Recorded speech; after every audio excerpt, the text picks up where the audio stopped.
தியானிக்க எடுத்துக்கொண்ட தலைப்பு நல்ல நிலத்தில் விதைக்கப்பட்ட விதைகள். நல்ல நிலத்தில் விதைக்கப்பட்ட விதைகள் என்ற தலைப்பிலே நாம் தியானிக்க இருக்கிறோம். இந்த நல்ல நிலத்தில் விதைக்கப்பட்ட விதைகள் என்பது இறை வார்த்தையை குறிக்கிறது.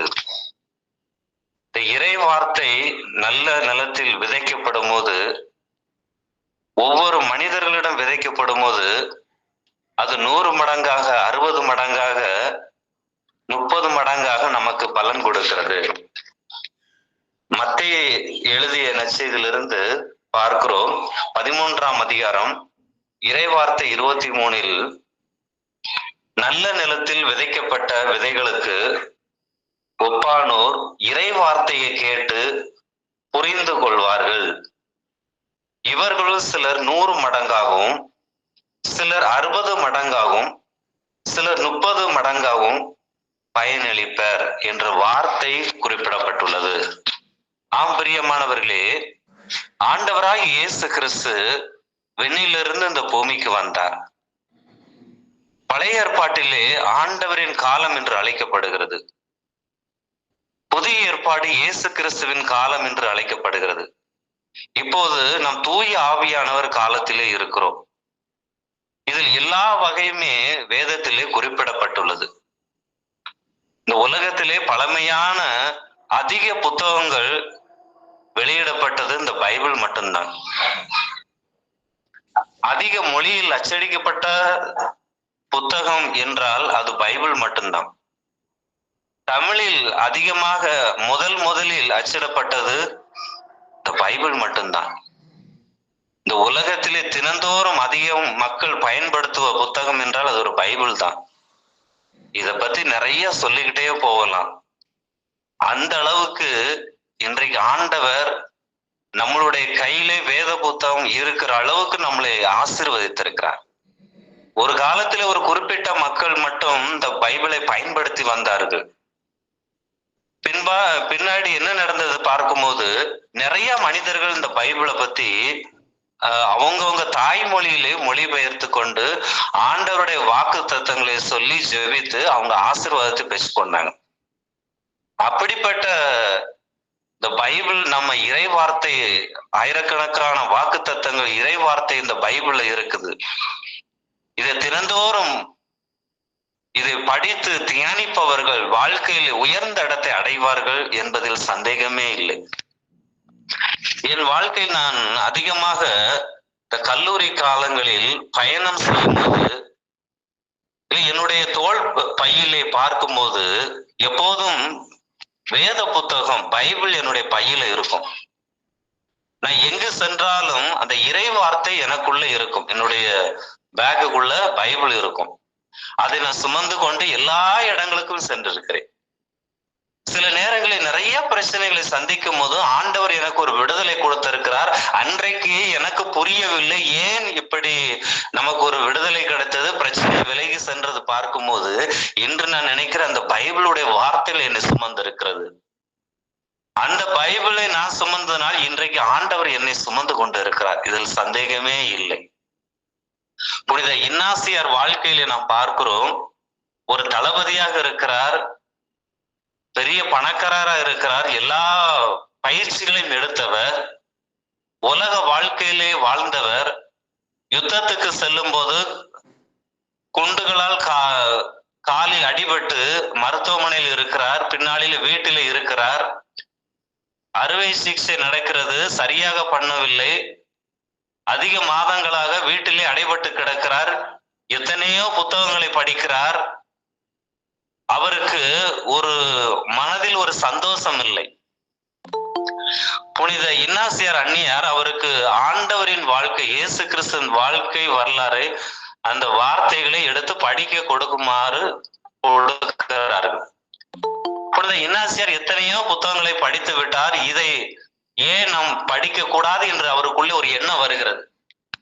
அப்போது அந்த வார்த்தையை படிக்க படிக்க அவருக்குள்ளே அந்த பழைய பாவ பழக்கங்கள்லாம் வெளியேறி நல்ல ஒரு மனமாற்றம் அடைந்து குருவாக மாறி இயேசு சபை உண்டாக்குவதற்கு முதல் அடிப்படை என்னவென்றால் இந்த வேத புத்தகம் தான்.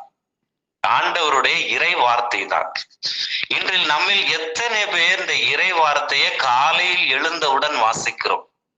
குறிப்பாக என்னை பத்தி நான் குறிப்பிட வேண்டும் என்றால், நான் தினந்தோறும் எழுந்தவுடன் வேதத்தை வாசிப்பது வழக்கம்.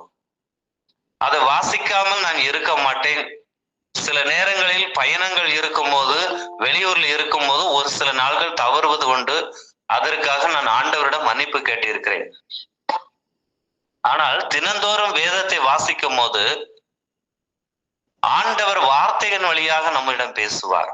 என்ன பேச வேண்டும், என்ன நடக்க வேண்டும், எங்க எப்படி செல்ல வேண்டும், எல்லாவற்றையும் ஆண்டவர் வேதத்தின் வழியாக பல ரகசியங்களை நமக்கு கற்று தருவார். இதனால்தான் பார்க்கும், வழியோரம் விதைக்கப்பட்ட விதைகளுக்கு அதை குறித்து பார்க்கும்போது, அவர் உள்ளத்தில் விதைக்கப்பட்ட விதைகளே தீயோன் கைப்பற்றி செல்வான். பாருங்க, சில பேர் தினந்தோறும் படிக்கிறாங்க, சில பேர் அப்பப்ப படிக்கிறாங்க, சிலவங்க படிப்பதே கிடையாது, சிலவங்க அதை கண்டுகொள்வதே கிடையாது. இப்படிதான் அந்த விதைகள் என்பது இறை வார்த்தையை குறிப்பிடுகிறது. யார் நல்ல நிலத்தில், அப்பனா தினந்தோறும் நம்மளுடைய உள்ளத்திலே இறை வார்த்தைகள் விதைக்கப்பட வேண்டும். என்றைக்கோ ஒரு நாள் நாம் சாப்பிடுவதில்லை. தினந்தோறும் நம் சாப்பாடுக்கு முக்கியத்துவம் கொடுக்கிறோம், தினந்தோறும் 3 வேளை சாப்பிடுகிறோம் என்றால் ஏன் ஒரு 5 நிமிடம் 10 நிமிடம் இறை வார்த்தையை நாம் ஏன் வாசிக்க மாட்டோம்? யார் ஒருவர் இறை வார்த்தையை வாசிக்கவில்லையோ அப்போதுதான் அங்கே பிரச்சனை ஆரம்பிக்கிறது. அவர்கள் தன்னுடைய எண்ணங்கள், தன்னுடைய சிந்தனைகள் மூலமாக எல்லா காரியங்களையும் முடிவெடுத்துக் கொள்கிறார்கள், பின்னாளிலே சோதனையை சந்திக்கிறார்கள். ஆனால் வேதத்தை படிப்பவர்கள், இறை வார்த்தையை கற்றுக்கொள்பவர்களுக்கு ஆண்டவர் எல்லாவற்றையும் கற்றுத் தருவார். எல்லாவற்றையும் நாம் என்ன செய்ய வேண்டும், எப்படி செய்ய வேண்டும், இறை வார்த்தைகள் வழியாக ஆண்டவர் கற்றுத் தருவார். இன்றைக்கு நிறைய மக்கள் வழியோரம் விதைக்கப்பட்ட விதையாக இருக்கிறார்கள். அதிக மக்கள் பாறையில் பகுதியில் விதைக்கப்பட்ட விதையாக இருக்கிறார்கள். அதிக மக்கள் முள்செடிகளுக்கு இடையில் விழுந்த விதைகளை போல இன்றைக்கு வாழ்ந்து கொண்டு இருக்கிறார்கள். ஆனால் நல்ல நிலத்தில் வாழக்கூடிய, நல்ல நிலத்தில் விதைக்கப்பட்ட விதைகள் ஒரு சில பேர் தான் இருக்கிறாங்க. ஒரு சில வீடுகளுக்கு என்னை ஜெபிக்க அழைக்கும் போது வேத புத்தகத்தை எடுத்துட்டு வாருங்கள் என்றால் குடும்பமே அதை தேடுவாங்க. எங்க இருக்குன்னே தெரியாது பைபிள். ஒரு காலத்துல பைபிளே கிடைக்காது. இன்றைக்கு வீட்டில் 4 பேர் என்றால் 4 பைபிள் வாங்கி கொள்ளலாம். ஆனால் ஒரு பைபிள் வச்சுட்டு அது எங்க இருக்குன்னு நிறைய பேருக்கு தெரியல. அப்ப நான் முட்செடிகளுக்கு இடையில் விழுந்த விதைகள்லாம் இன்னும் பார்க்கும்போது, ஆண்டவர் வார்த்தையை கேட்பாங்க, பிரச்சனை வரும்போது ஆண்டவர் விட்டு பிரிஞ்சு போயிடுவாங்க. அவர்தான் முட்செடிகளுக்கு இடையில் விழுந்த விதைகளுக்கு ஒப்பாவார்கள். அப்பனா நல்ல நிலத்தில் விதைக்கப்பட்டவர்கள் எந்த சூழ்நிலையும் ஆண்டவரை விட்டு பிரியாம இருப்பாங்க. பாறை பகுதியில் விதைக்கப்பட்ட விதைகள், அவர்கள் பார்க்கும்போது அவர்கள் இறை வார்த்தையை கேட்டால் அதை மகிழ்ச்சியோடு ஏற்றுக்கொள்வார்கள். ஆனால் கடைசி வரை அவர்களால் நிலைத்து நிற்க முடியாது. ஏதோ ஜெபத்துக்கு வருவாங்க, திருப்பலிக்கு போவாங்க, அன்றையோடு அவ்வளவுதான், அதுக்கு பிறகு ஒண்ணும் கிடையாது. ஆனால் ஆண்டவர் இன்றைக்கு அழைப்பு கொடுக்கிறார். ஆண்டவரின் பிள்ளைகளே, உங்களை ஆண்டவர் இன்றைக்கு அழைப்பு கொடுக்கிறார். நல்ல நிலத்தில் விதைக்கப்பட்ட விதைகள் 100 மடங்காக பலன் கொடுப்பது போல, நீங்கள் இறை வார்த்தையினால் நீங்கள் கட்டப்படும் போது நீங்கள் அநேகருக்கு ஆசீர்வாதமாக இருப்பீர்கள். நீங்கள் 100 மடங்கு ஆசீர்வாதத்தை கொடுங்கள். உங்களுடைய எல்லா செயல்களிலும் ஆண்டவருடைய கரம் என்ன செய்யும்? குறுக்கிடக்கூடிய ஒரு ஆற்றல் வாய்ந்ததாக இருக்கிறது. ஆண்டவருடைய வார்த்தையானது பொன்னிலும் பசும் பொன்னிலும் அவ்வளவு உயர்ந்தது. அப்படி வேதத்துல சங்கீதம் 19:10 வாசிக்கிறோம். சங்கீதம் 119, 127 அதையும் வாசிக்கிறோம். சங்கீதம் 119, 103 ஆண்டவருடைய இறை வார்த்தையானது தேனிலும் இனிமையானது என்று குறிப்பிடப்பட்டுள்ளது. எஸ்ஐயா 55:10 வாசிக்கிறோம், மழை பனி போன்றதான் ஆண்டவருடைய இறை வார்த்தை. 1 பேதுரு 2:2 வாசிக்கிறோம், ஆண்டவருடைய வார்த்தையானது பால் போன்ற வெண்மை உள்ளதான், அப்படி குறிப்பிடப்பட்டுள்ளது. லூக்கா நற்செய்தி 8:11 ஆண்டவருடைய வார்த்தை ஒரு விதைக்கு ஒப்பானது. சங்கீதம் 119:5 வாசிக்கிறோம், ஆண்டவருடைய வார்த்தையானது ஒரு விளக்கு போன்றது. ஒவ்வொரு மனிதர்களும் என்ன செய்யறாங்க? இருளை நோக்கி பயணம் செய்வதா, ஒளியை நோக்கி பயணம் செய்வதா குழம்பிக் கொண்டு இருக்கிறாங்க. ஆனால் யார் ஒருவர் இறை வார்த்தையை வாசிக்கிறார்களோ அவர்களுக்கு எல்லா வழிகளிலும் ஆண்டவருடைய வார்த்தையானது ஒரு விளக்கை போன்று என்ன செய்யற நல்ல வழிகளை காட்டக்கூடியது. அப்படின்னா ஆண்டவர் ஓசையா பார்த்து சொல்றாரு, மக்களே, இஸ்ரேல் மக்களே, பெற்றோர்களே, வேதத்தை நீங்கள் மறந்தால் நான் உங்கள் பிள்ளைகளை மறந்து விடுவேன். பெற்றோர்கள் வேதம் வாசித்தால்தான் பிள்ளைங்க வாசிப்பாங்க. இதுல நீங்க கேட்கலாம், நீங்க மட்டும் சின்ன பிள்ளையில வாசிட்டீங்களான்னு கூட கேட்கலாம். நான் சின்ன பிள்ளையில வாசிக்கல, வழி நடத்தப்படல. ஆனா இன்றைக்கு அதுக்காக நான் மனம் வருந்துகிறேன். இன்றைக்கு வேதத்தில் நாம் பார்க்கும் போது தினந்தோறும் பெற்றோர்கள் வேதம் வாசித்தால், இறை வார்த்தையை கடைபிடித்தால் பிள்ளைகள் வழி நடத்துவார்கள். பிள்ளைகளை நல்ல வழியில் நடத்தலாம். இன்றைக்கு பிள்ளைகளை வழி நடத்துவது ரொம்ப சவாலாக இருக்கிறது, ஒரு பெரிய ஒரு காரியமாக இருக்கிறது. எஸ்ஐயா 5:14 வாசிக்கிறோம், ஆண்டவருடைய வார்த்தையானது நெருப்பு போன்றது. இது நிறைய ரகசியம் இருக்கு. ஆண்டவருடைய வார்த்தை நெருப்பு போன்றது. எரேமியா 23:29 வாசிக்கிறோம், ஆண்டவருடைய வார்த்தையானது சம்பட்டி போன்றது. எதிரிகள் எல்லாம் தூள் தூளாக்கக்கூடிய சம்பட்டி போல இருக்கும். நீ துன்ப நேரத்துல இந்த வார்த்தைகளை எடுத்து படிச்சு பாருங்க, சோர்ந்து போக மாட்டீங்க. இன்றைக்கு நான் நிர்மூலம் ஆகாம இருக்கிறேன், நான் சோர்ந்து போகாமல் இருக்கிறேன், நான் விழாமல் இருக்கிறேன். துன்பங்கள் வந்தாலும் பாறை மேல் கட்டப்பட்ட ஒரு கட்டிடம் போல இருக்கிறேன். இதற்கு என்ன காரணம் பாக்கீங்களா? ஆண்டவருடைய வார்த்தை தான், அந்த இறை வார்த்தை தான். எத்தனையோ தீய சக்திகள் என்னை மோதி பார்க்கின்றன, தீண்டி பார்க்கின்றன. ஆனாலும் நான் விழுந்து போகவில்லை, ஆனாலும் நான் காணாம போவதில்லை. ஏனென்றால் எனக்குள்ளே இறை வார்த்தை இருக்கிறது. ஆண்டவர் விதைத்த இறை வார்த்தை எனக்குள்ளே இருக்கிறது. எனக்கு எதிராக யார் என்ன தீங்கு செய்ய முடியும்? அதுதான் வேதம் சொல்கிறது. எதிரிகளை சம்பட்டியை கொண்டு அடிக்கிறது போல இறை வார்த்தையானது ஒரு சம்பட்டி போன்றதான். எபேசியர் 6:17 வாசிக்கிறோம், ஆண்டவருடைய வார்த்தை போர் வாளை போன்றது. ஆண்டவருடைய வார்த்தை துன்ப நேரத்திலே நீங்கள் நிறைய பேர் விழுந்து போயிடுறாங்க. ஏன்னா வேதம் தெரியாது, இறை வார்த்தை தெரியாது, மற்ற உலக காரியங்களுக்கு நேரம் இருக்கு, ஆனா பைபிள் வாசிக்கிறதுக்கு நேரம் இல்லை. இதுதான் குடும்பத்துல பிரச்சனை காரணம். பிரச்சனை வந்தாலும் தீர்வு காண முடியல, பிள்ளைகளை வழி நடத்த முடியல, கணவன் மனைவியை புரிஞ்சு கொள்ள முடியல. ஏன் என்று பார்க்கும் போது எதிரின் தாக்குதலால் தோல்வி அடைந்து விடுகிறார்கள்.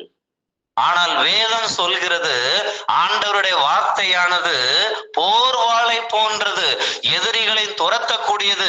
எதிரிகளை ஆண்டவருடைய வார்த்தையை எடுத்து வீசும் போது எதிரிகள்லாம் காணாம போயிடுவாங்க. யாருக்கு இந்த நம்பிக்கை வரும்? நீங்கள் தினந்தோறும் உங்கள் உள்ளத்திலே வேதம் வாசிப்பதன் மூலமாக இறை வார்த்தைகள் உள்ளத்துல விதைக்கப்படும். கடந்த 2-3 நாட்களாக எனக்குள்ளே பல போராட்டங்கள், பல துன்பங்கள் என்னை கதவை கட்டி இருக்கின்றன. ஆனால் நாம் பார்க்கும் பொழுது என்ன நடக்கிறது என்று பார்க்கும் பொழுது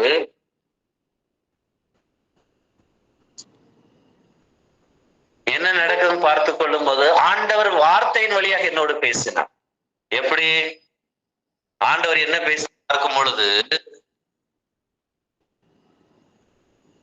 உனக்கு எதிராக உருவாகும் எந்த ஆயுதம் வாய்க்காது மகனே அப்படின்னு பாக்கு எனக்கு உள்ளத்துல 2வது சொல்லுகிறது. ஒரு வழியாய் வருபவர்கள் 7 வழியாய் திரும்பி போவார்கள்.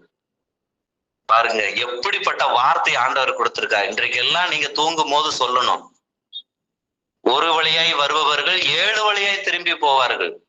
உனக்கு எதிராய் உருவாகும் எந்த ஆயுதம் வாய்க்காதே போகும். இந்த வாக்கு தத்தத்தை ஆண்டவர் கொடுத்தவன். இன்றைக்கு நான் தைரியமாக இருக்கிறேன், ஒரு பலனோடு இருக்கிறேன், நான் நம்பிக்கையோடு இருக்கிறேன். இதற்கு என்ன காரணம் என்று பார்க்கும் போது ஆண்டவருடைய வார்த்தையை நான் தினந்தோறும் உள்ளத்திலே விதைப்பதனால் ஆண்டவர் அந்த வார்த்தையின் வழியாக என்னோடு பேசினார். இதனால் நான் வீழ்ந்து போகவதில்லை, நான் ஆண்டவருக்கு இன்று சாட்சியாக வாழ்ந்து கொண்டிருக்கிறேன். இதற்கு என்ன காரணம் என்று பார்க்கும் போது இறை வார்த்தையானது என் உள்ளத்திலே விதைக்கப்படுகிறது.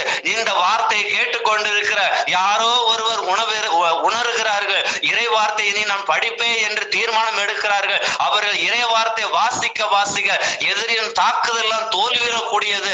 ஆண்டவர் சொல்லுகிறார், இறை வார்த்தையானது ஒரு போர் வாளை போன்றது. இறை வார்த்தையானது போர் வாளை போன்ற அந்த அளவுக்கு ஒரு பலமான வார்த்தை நமக்கு கொடுத்திருக்கிறார். எபிரேயர் 4:12 வாசிக்கிறோம், ஆண்டவருடைய வார்த்தை உயிர் உள்ளது. நம்ம சினிமாவுல, நாடகத்துல, டிவில செத்ததை தேடிக்கிட்டு கிடக்கும். ஆனா இங்க வேதம் சொல்கிறது, ஆண்டவருடைய வார்த்தை உயிர் உள்ளது, ஆற்றல் வாய்ந்தது, இரு பக்கம் வெட்டக்கூடிய எந்த வாளிலும் கூர்மையானது. இது யார் நமக்கு சொல்ல முடியும்? ஆண்டவர் சொல்லுகிறார். துன்ப நேரத்திலே நான் சோர்ந்து இருக்கும் போது ஆண்டவர் எனக்கு தட்டி இந்த வாக்குத்தத்தை கொடுக்கிறார். உயிரோடு இருக்கிற நாட்கள் எல்லாம் ஒருவனையும் எதிர்த்து நிற்க முடியாது என்ற வார்த்தையை எனக்கு தினந்தோறும் என்னை தட்டி, மகனே எந்திரி, நான் உன்னோடு இருக்கிறேன், நான் உன்னை விட்டு விலகுவதில்லை, யோசுவா 1:5 சொன்னது போல இந்த வாக்குத்தத்தங்கனால் தினந்தோறும் ஆண்டவர் என்னை நிரப்பி கொண்டிருக்கிறார். நீ சகோதர சகோதரி சோர்ந்து போய் இருக்கிறீர்களா? விழுந்து போய் இருக்கிறீர்களா? எதிரிகளின் தாக்குதல் அதிகமாக இருக்கிறதா?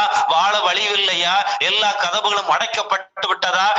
இன்றைக்கு முதல் நீங்கள் வேதத்தை எடுத்து வாசிங்கள். ஆண்டவர் வார்த்தையானது உங்கள் ஆன்மாவை ஊடுருவி எதிரிகளின் தாக்கும் போது ஆண்டவர் வாக்கு தத்தத்தை கொடுத்து உங்கள் தலையை உயர்த்தக்கூடிய தேவனாக இருக்கிறார். ஹல்லேலூயா. பாருங்க, அப்படிப்பட்ட ஆண்டவர் வார்த்தையை கொடுத்திருக்கிறார். திருவெளிப்பாடு 1:16 வாசிக்கிறோம், ஆண்டவர் வாயிலிருந்து வெளியே வந்த அவரது முகம் நண்பகல் கதிரவோ இருவரும் கூர்மையான வாழ்வோம். புதிய ஏற்பாட்டிலே தீர்க்கதரிசி யோவானை பார்க்கிறோம், ஆண்டவர் வாயிலிருந்து அவர் வருகிற அந்த வார்த்தையானது பார்க்கும் போது ஒரு கூர் வாளை போல வந்ததாம். இன்றைக்கு நான் மனிதர்களை நம்பவில்லை, ஆண்டவருடைய வார்த்தையை நம்புகிறேன். அந்த வார்த்தையானது எனக்கு வாழ்வை கொடுக்கிறது.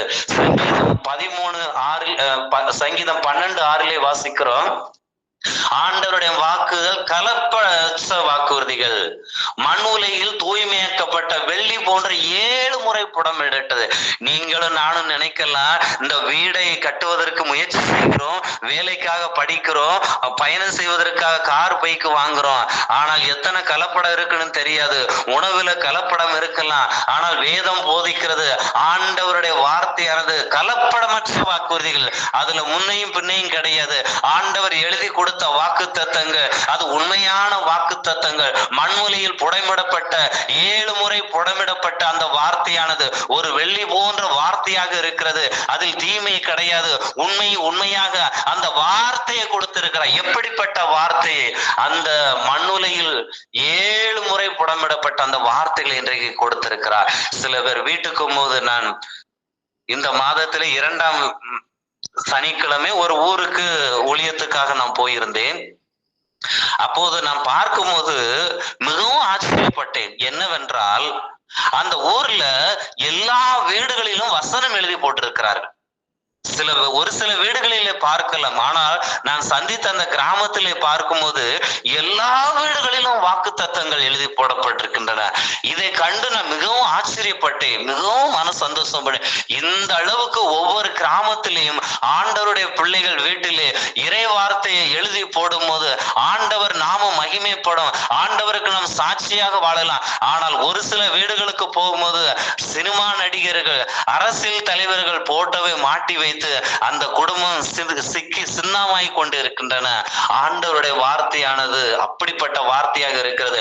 மத்தேயு நற்செய்தி அதிகாரம் 5 இறை வார்த்தை 18 வாசிக்கிறோம், விண்ணும் மண்ணும் ஒளிந்து போகும், ஆனால் ஆண்டவருடைய வார்த்தை அழியாது.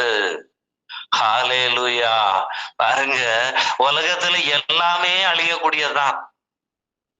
யாருக்குமே இங்க நிரந்தரம் கிடையாது. யோபு சொல்லுவார், நான் எதை கொண்டு வந்தேன், எதை கொண்டு போவதற்கு. இந்த ஒரு வசனம், ஒவ்வொரு வார்த்தை ஒவ்வொரு உள்ளத்திலையும் விதைக்கப்பட்டால் இந்த உலகத்துல சண்டையே இருக்காது. நாம என்ன சம்பாதிச்சாலும் என்ன பேர் தேடினாலும் இந்த உலகத்துல கொண்டு போகிறோமா? கிடையாது. ஆனா ஆண்டவருடைய வார்த்தை சொல்லுகிற, ஒண்ணு மண்ணு ஒளிந்து போனாலும், இந்த அமெரிக்க அதிபராக கூடிய டொனால்டு ட்ரம்ப் கூட இப்ப வேதத்தை மக்கள் முன்னாடி காமிக்கிறாரு. அமெரிக்கா இயேசுவுக்கு, கிறிஸ்துவுக்கு சொந்தமாக வேண்டும். ஹல்லேலூயா.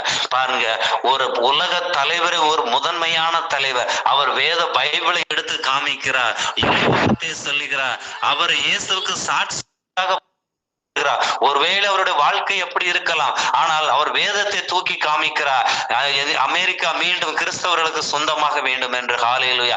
அந்த அளவுக்கு நாம் சாட்சிகளா என்ன செய்யணும்? இருக்க வேண்டும். மத்தேயு நற்செய்தி 5:17 வாசிக்கிறோம், இறை வார்த்தையை நிறைவேற்றுவதற்காக வந்திருக்கிற இந்த பைபிள்ல எத்தனையோ வாக்கு தத்தங்கள் இருக்கிறது. கண்டிப்பா கிடைக்கும். அந்த வார்த்தையை நான் விசுவாசித்து அதை ஆழமாக அபியாசம் செய்யும் போது கண்டிப்பாக அந்த வாக்கு தத்தங்கள் நிறைவேறும். ஒருவேளை நீங்கள் ஜெபிக்கும் போது சோர்ந்து போய் விடலாம், நடக்கலையேன்னு நினைக்கலாம், ஆனால் கண்டிப்பா என்ன செய்யும்? நடக்கும். திருவெளிப்பாடு 3:10 நான் வாசிக்கிறோம், மன உறுதி தரும் என் வாக்கை நீ கடைபிடித்தால் மண்ணுலையில் வாழ்வரை சோதிக்க உலகம் அனைத்தின் மீது வர இருக்கும் எல்லா சோதனைகளில் நான் உன்னை காப்பாற்றுவேன். ஒரு ரகசியத்தை சொல்லித்தரேன். பெற்றோர்கள், தாத்தா பாட்டி எல்லாம் பேர பிள்ளைகிட்ட, பசங்கிட்ட, பிள்ளைகிட்ட என்ன சொல்லணும்? நீ வாழ்க்கையிலே வேதத்தை வாசினா எல்லா துன்பங்களில் இருந்தும் உன்னை ஆண்டவர் பாதுகாப்பார். இந்த வேதத்தை இன்னைக்கு மறந்ததுனாலதான் பாவ வாழ்க்கையிலே, சாப வாழ்க்கையிலே, நோய் உள்ள வாழ்க்கை நிறைய மக்கள் கிடக்குறாங்க. இன்றைக்கு விவகாரத்து, குடும்பத்துல பிரச்சனை, வெட்டு குத்து கொலை. இந்த பாத்தீங்கன்னா தஞ்சாவூர்ல ஒரு ஸ்கூல் ஆசிரியரை உள்ள போய் கொலை பண்ற அளவுக்கு இருக்கு. ஆனா இறை வார்த்தையை நீங்கள் கடைபிடித்தால், இறை வார்த்தையை தினந்தோறும் ஃபாலோ பண்ணீங்கன்னா என்ன நடக்கும் பார்க்கும்போது, ஆண்டவர் என்ன செய்வாரா? உன்னை நான் காப்பாற்றுவேன் என்று வாக்கு தத்தத்தை கொடுக்கிறார். எல்லோரும் கைகளை மேலே உயர்த்தி சொல்லுங்க, ஆண்டவர் என்னை காப்பாற்றுவார் என்று அந்த வார்த்தை எல்லாம் சொல்லுங்க. நாவினால் அறிக்கையிடுங்க, ஆண்டவர் என்னை காப்பாற்றுவார், ஆண்டவர் என்னை காப்பாற்றுவார். இந்த வாக்கு தத்தங்கள் இதோ இந்த ஜெபத்தை கேட்டுக்கொண்டு இருக்கிற சகோதரிய, ஆண்டவர் இந்த வாக்கு தத்தத்தை உங்கள் கையிலே கொடுத்து சொல்லுகிறார், நான் உன்னை காப்பாற்றுவேன், நான் உன் பிள்ளைகளை காப்பாற்றுவேன், நான் உன் மனைவியை காப்பாற்றுவேன், நான் உன் கணவரை காப்பாற்றுவேன், நீ உன் எல்லா நேரங்களிலும் நான் உன்னை காப்பாற்றுவேன் என்று ஆண்டவர் இந்த வாக்கு தத்தத்தை உங்களுக்கு கொடுத்து இன்றைக்கு அந்த வாக்கு தத்தத்தினால் உங்களை நிரப்பிக் கொண்டிருக்கிறார். இவ்வளவு தூரம் அந்த ஆண்டவருடைய வார்த்தைகளை பற்றி சொல்லி இருக்கிறேன். ஆண்டவருடைய வார்த்தையை பத்தி குறைஞ்சது ஒரு 5 மணி நேரம் பேசலாம், நிறைய மணி நேரம் பேசலாம். ஆனா எனக்கு கொடுக்கப்பட்டது இந்த கொஞ்ச நேரம் தான். அதுல நான் பேசுகிறேன். புனித அந்தோணியார் வாழ்க்கையில பார்க்கும் போது, அந்தோணியாருக்கு இன்னொரு பேர் உண்டு, மறை வல்லுனர். அப்படி அந்த இறையியலிலே அவ்வளவு கற்று தெரிந்தவர் புனித அந்தோணியார். ஒரு மிகப்பெரிய ஒரு நற்செய்தி பணியாளர். அந்த இறை வார்த்தை அப்படி வாசிப்பாராம். அவருடைய சிறுவத்துல பார்க்கும்போது கையில இயேசு கிறிஸ்து இருப்பாரு, குழந்தை இயேசு கையில வேத புத்தகத்தை இருக்கும். இன்றைக்கு ஆலயத்துக்கு வர்றது கூட, ஒரு சில கிராமங்களுக்கு நான் ஊழியத்துக்கு போகும்போது எல்லாம் சில பேர் பைபிளே கொண்டு வருவதில்லை. ஆனா கடந்த மாதம் ஒரு கிராமத்துக்கு போயிருந்தேன். அங்க பார்க்கும்போது வயசானவங்க கூட பைபிள் தூக்கிட்டு வராங்க ஆலயத்துக்கு. 2 பக்கமும் இருக்கிறார்கள். ஆனால் என்னுடைய ஒரு தீர்மானம் என்னென்றால், ஆலயத்துக்கு போகும்போது செல்போன் இருக்கா இல்லையான்னு கையில பாக்குறோம், அதே மாதிரி வேத புத்தகத்தன் கையில் இருக்கிறா என்று பார்க்கும். அந்தோணியார் அந்த அளவுக்கு ஒரு மிகப்பெரிய ஒரு மாற்றத்தை வாழ்க்கையில சந்தித்தார் என்றால் அது வேத புத்தகமாக இருக்கிறது. நான் சுருக்கமாக சில ஆசீர்வாதங்களை, வேதத்தினால் கிடைக்கும் ஆசீர்வாதங்களை பத்தி சொல்றேன். முடிந்தால் ஒரு பேப்பர்ல எழுதி வச்சுக்கோங்க. நீங்கள் தனிமையில் இருக்கும் போது, ஒரு பிரியா இருக்கும் போது என்ன செய்யலாம், அந்த வசனங்களை தியானித்துக் கொள்ளலாம். இது இன்னைக்கு நான் இப்போ ஒரு 13-14 வசனங்கள் சொல்ல போறேன். அது ரொம்ப ஆசீர்வாதமா, இந்த இறை வார்த்தையை படிச்சா நூற்றுக்கணக்கான ஆசீர்வாதங்கள் இருக்கு. நான் அதுல ஒரு சில ஆசீர்வாதங்களை சொல்றேன். முடிந்தால் அதை நோட் பண்ணி வச்சுக்கோங்க. முதலாவது பார்க்கும்போது யோவான் நற்செய்தி 6ஆம் அதிகாரம் இறைவார்த்தை 23 பார்க்கிறோம். ஆண்டவருடைய வார்த்தை உயிருள்ள வார்த்தையாம். இதுதான் எல்லாரும் புரிஞ்சுக்கணும். என்னமோ ஒரு புக்கு இருக்கு, 10ஆம் கிளாஸ் படிக்கிற மாதிரி, காலேஜ் படிக்கிற மாதிரி ஏதோ ஒரு புத்தகம் இருக்கு. அதை 40க்கும் மேற்பட்ட ஆசிரியர்கள் எழுதியிருக்கிறாங்க, அவ்வளவுதான். பழைய ஏற்பாடு 39 புத்தகங்கள், இணை திருமங்கள் 7 புத்தகங்கள், புதிய ஏற்பாடு 27 புத்தகங்கள், மொத்தம் 73 புத்தகங்கள் நமக்கு கொடுக்கப்பட்டுள்ளன. பிரிந்த சகோதரர்கள் அவர்கள் புத்தகத்திலே 66 புத்தகங்கள் தான் இருக்கு. நம்மிடம் 73 புத்தகங்கள் இருக்கிறது. இந்த மாதத்திலே 2 மக்கபேர் 12ஆம் அதிகாரத்திலே 44-45 பார்க்கிறோம், இறந்தவர்களுக்காக ஜெபிக்கக்கூடிய மாதம். அதுல இறந்தவர்களுக்காக கல்லறையில எல்லாம் போய் ஜெபம் பண்றாங்க. அவங்களுக்கு பாவம் போக்கு பலி செய்து அவங்க மீண்டுமாய் அவங்க பரலோகத்துக்கு போறதுக்கெல்லாம் அந்த வாக்கு தத்தங்கள்லாம் இருக்கு. இங்க பார்க்கும்போது ஆண்டவருடைய வார்த்தையானது உயிருள்ள வார்த்தைகள். அந்த உயிருள்ள வார்த்தைகளை தினந்தோறும் அறிக்கையிடணும். நீங்க எதனால் பாதிக்கப்பட்டிருக்கீங்க, எந்த சூழ்நிலை வெறுமையாக்கப்பட்டிருக்கீங்க, எந்த சூழ்நிலையால் புறக்கணிக்கப்பட்டீங்க, அந்த வசனங்கள் எல்லாம் பைபிள்ல எடுத்து அதை தினந்தோறும் சொல்லணும். வீட்டுக்கு இல்ல, உங்க வீட்டுல நல்ல ஒரு சுவரில் எழுதி வைக்கலாம் ஆண்டவருடைய வார்த்தைகள். ஒரு சகோதரியை பத்தி கேள்விப்பட்டேன். அவங்க ஒரு எளிமையான குடும்பத்தில் இருந்திருக்காங்க. கல்யாணம் பண்ணி ஒரு வீட்டுக்கு போயிருக்கிறாங்க. அங்க நிறைய பிள்ளைகள் இருக்கிறாங்க. தூங்குவதற்கு கூட சரியா அறைகள் கிடையாதான். அவங்க ஆண்டவர்கிட்ட சொன்னாங்களாம், நாங்க ரொம்ப கஷ்டப்படுறோம், எங்க வீட்டுல எல்லாருமே ஒரே அறையில தூங்குற மாதிரி இருக்கு, எங்களுக்கு ஒரு வீடை கட்டித்தாங்க, ஒருவேளை எங்களுக்கு வீட்டை கட்டி தந்தீங்கன்னா நான் உங்களை வார்த்தைய அந்த வீட்டுக்கு முன்னாடி ஒரு பெரிய ஒரு வார்த்தையை எழுதி போடுவேன், ஆண்டவரே எங்களுக்காக யாவை செய்து முடிப்பார் என்ற வசனத்தை எழுதி போடுவேன் என்று அந்த சகோதரி ஒரு பொருத்தனை செய்தாங்களாம்.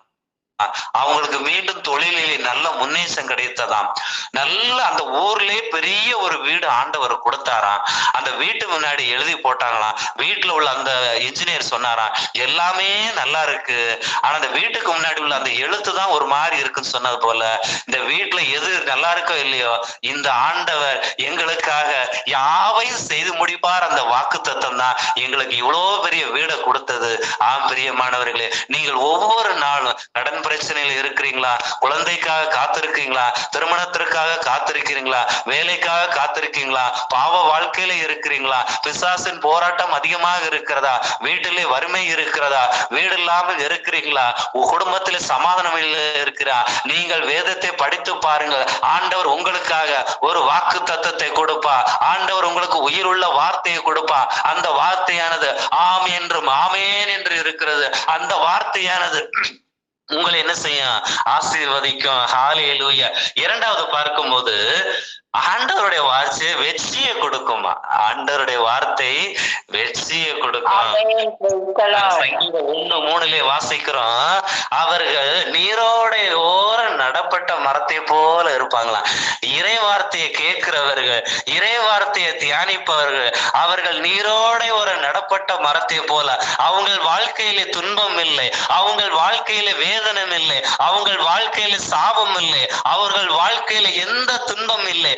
ஏனென்றால் அந்த வீடானது இறை வார்த்தையினால் கட்டப்பட்டிருக்கிறது. அந்த பிள்ளைகள் தலையிலே வாக்கு தத்தங்கள் இருக்கிறது. அப்படிப்பட்ட பிள்ளைகளுக்கு ஆண்டவர் ஒரு வெற்றியை தருகிறார். வெற்றி எப்படி வரும் என்றால் ஆண்டவருடைய வார்த்தையினால வரும். மனிதர்கள் முயற்சிக்கலாம், ஆனால் கிடைப்பதோ ஆண்டவர் வாக்கு தத்தம் கொடுக்கிறார். ஆண்டவருடைய பிள்ளைகளுக்கு ஆண்டவர் மிகப்பெரிய ஒரு ஆசீர்வாதத்தை தருகிறார். யோசுவா 1:8 சொல்லுகிறது, நீ நலம் பெறுவாய், நீ செல்லும் இடமெல்லாம் வெற்றி பெறுவாய் என்று சொல்லுகிறார். இணைச்சட்டம் 21 வாசிக்கிறோம், ஆண்டவர் கொடுக்கிறார் வாக்கு தத்தம், இந்த உலகில் உள்ள எல்லா மக்களை விட நான் உன்னை உயர்த்துவேன். அப்படி என்றால் என்னுடைய வேத வசனங்களை, என்னுடைய வாக்கு தத்தங்களை, என்னுடைய கட்டளைகளை நீ கடைபிடிக்கும் போது நான் உன்னை உயர்த்துவேன் என்று ஆண்டவர் குறிப்பிடுகிறார். ஹல்லேலூயா. இன்றைக்கு கிறிஸ்துவ பிள்ளைகள் உலகத்திலே ஜெயிக்க பிறந்த பிள்ளைகள், கிறிஸ்துவ பிள்ளைகள் வெற்றி பெற பிறந்த பிள்ளைகள். இந்த கிறிஸ்துவ பிள்ளைகளுக்கு ஆண்டவர் நிறைய அறிவை கொடுத்திருக்கிறார், தாளந்தை கொடுத்திருக்கிறார். ஆனால் எந்த பிள்ளைகள் வேதத்தை வாசிக்கிறதோ, எந்த பிள்ளைகள் வேதத்தை தியானிக்கிறதோ, அந்த பிள்ளைகள் இந்த உலகத்திலே பெரிய ஆளாக ஆண்டவர் உயர்த்துவார். இந்த ரகசியம் தெரியாம தான் இன்னைக்கு கிறிஸ்தவங்க பாத்தீங்கன்னா பெரிய பதவிகள்லாம் கிடையாது. பெரிய பெரிய கவர்மெண்ட் ஐஏஎஸ்ஓ, ஒரு ஐபிஎஸ்ஓ, ஒரு முதலமைச்சரோ, ஒரு எம்எல்ஏ யாரும் போன்னு நினைக்கிறாங்க. யாரோ இந்த தேசத்தை ஆண்டுகிட்டு இருக்கா. ஆனா இந்த பிள்ளைகள், கிறிஸ்தவ பிள்ளைகள் ஆலயத்துக்கு வெளியே விளையாடுதுங்க, திருப்பலி நேரம் சர்ச்சுக்குள்ள விளையாடுதுங்க, பாதி பூசை திருப்பலிக்கு வர்றாங்க, ஆண்டவருடைய வார்த்தையை அலட்சியப்படுத்துறாங்க. அதனாலதான் இன்னைக்கு நிறைய பிள்ளைகள் ஆசீர்வாதம் இல்லாம கிடக்குறாங்க. யார் ஒருவர் சாமுவேலை போல ஆலயத்தில் முன்னாடி இருந்து ஜெபிக்கிற பிள்ளைகள், வசனத்தை தியானிக்க பிள்ளைகள், ஆண்டவர் வானத்தின் பலகணியை திறந்து அந்த குடும்பத்தை ஆசீர்வதிப்பார். இதோ இந்த வாக்குத்தத்தை கேட்டுக்கிற சகோதர சகோதரி, நீங்கள் உங்கள் பிள்ளைகளும் 100 மடங்கு ஆசீர்வாதத்தை பெறுவீர்கள். நீங்கள் வேதத்தை வாசிக்கும் போது வெற்றி பெறுவீர்கள். ஹல்லேலூயா. மூன்றாவது பார்க்கும்போது, ஆண்டவருடைய வார்த்தையானது நோய்களை குணப்படுத்துமா? எல்லாரும் சொல்லுங்க, ஆண்டவருடைய வார்த்தையானது, சொல்லுங்க, ஆண்டவருடைய வார்த்தையானது